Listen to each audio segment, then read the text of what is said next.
La joie centrale Pierre Teilhard de Chardin. Je vis au sein d'un élément unique, centre et détail de tout, amour personnel et puissance cosmique.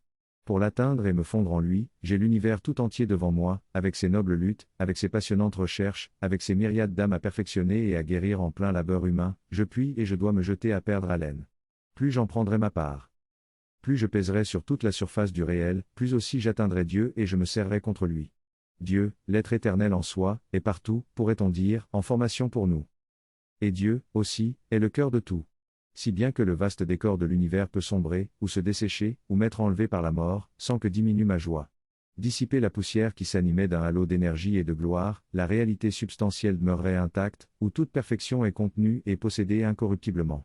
Les rayons se reploieraient dans leur source, et, là, je les tiendrais encore tous embrassés. Voilà pourquoi la guerre elle-même ne me déconcerte pas. Dans quelques jours, nous allons être lancés pour reprendre Douaumont, geste grandiose, et presque fantastique, par qui sera marqué et symbolisé une avance définitive du monde dans la libération des âmes. Je vous le dis. Je vais aller à cette affaire religieusement, de toute mon âme, porté par un seul grand élan dans lequel je suis incapable de distinguer où finit la passion humaine, où commence l'adoration. Point, et, si je ne dois pas redescendre de là-haut, je voudrais que mon corps reste apétri dans l'argile des forts, comme un ciment vivant jeté par Dieu entre les pierres de la cité nouvelle. Ainsi me parla, un soir d'octobre, mon ami très aimé, celui dont l'âme communiait instinctivement à la vie unique des choses, et dont le corps repose maintenant, ainsi qu'il le désirait, quelque part autour de Thiaumont, en terre sauvage. Écrite avant l'affaire de Douaumont, Nant-le-Grand, 14 octobre 1916.